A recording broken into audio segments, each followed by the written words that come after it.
Beaucoup de cuisines modulaires, sont équipées d'un plan de travail sans trou afin de permettre une modulation de la position des appareils électroménagers justement dessus. Mais dans ce cas, comment peut-on réaliser un trou parfait sans commettre aucune erreur? Dans cette vidéo, nous verrons justement cela, en plus bien sûr de montrer comment finaliser l'installation de l'évier.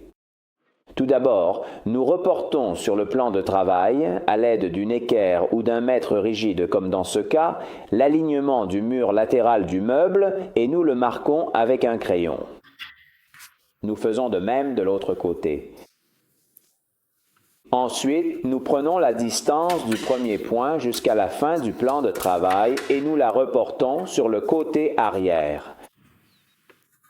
Maintenant, nous appliquons du ruban de masquage au-delà des 2 points marqués, afin d'avoir sur le plan de travail la projection de la partie latérale.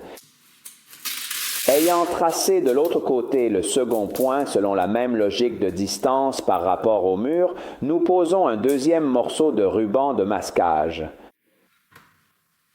Maintenant, si nous n'avons pas de plan technique qui détermine l'espace de découpe nécessaire pour insérer l'évier, nous mesurons d'une extrémité à l'autre des points de fixation de l'évier. Dans ce cas, nous pouvons voir que nous avons 45 cm.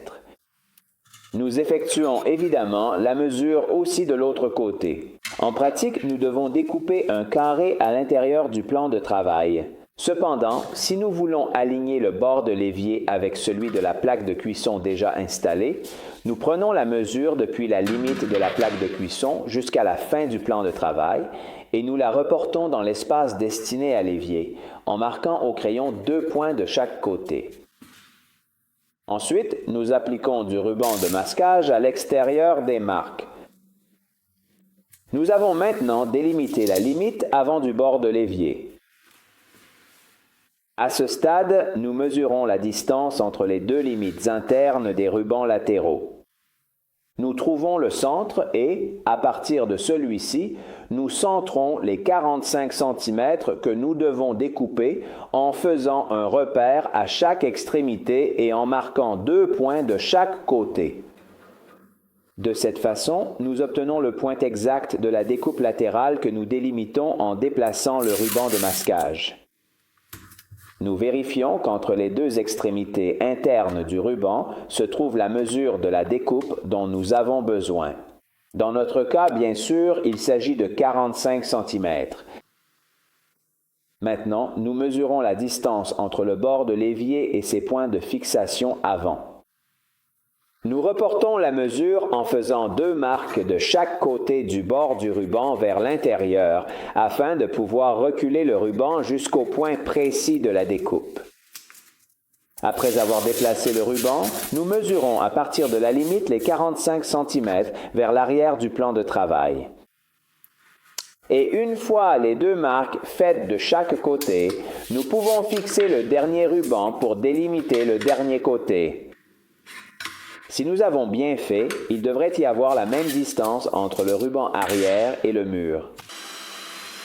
Maintenant, nous perçons les 4 coins du périmètre délimité pour permettre le passage de la lame de la scie sauteuse, puis nous coupons tout le long du périmètre défini du plan de travail.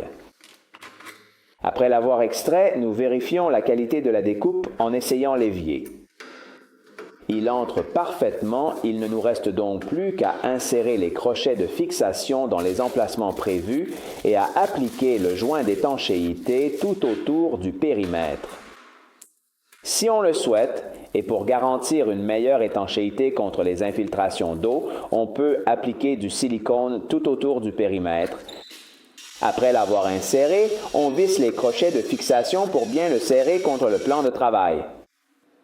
Passons maintenant au montage du mitigeur. Après avoir vissé les flexibles et inséré les vis d'ancrage, nous le mettons en place et, par le dessous, où l'on insère d'abord le joint puis la bride métallique moulée, nous vissons à fond les écrous de fixation.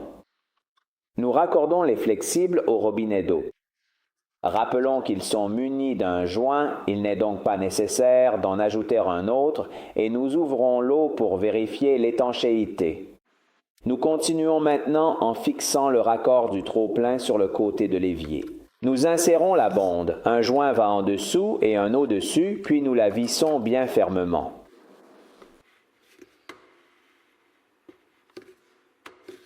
Nous raccordons le tuyau du trop-plein et enfin, en faisant attention à bien positionner les joints, nous terminons tout le reste de l'évacuation. Précisons que dans de nombreux cas, la tuyauterie fournie avec l'évier peut ne pas suffire à relier l'évacuation au mur. Il est donc nécessaire de disposer d'autres raccords ou de les acheter si besoin.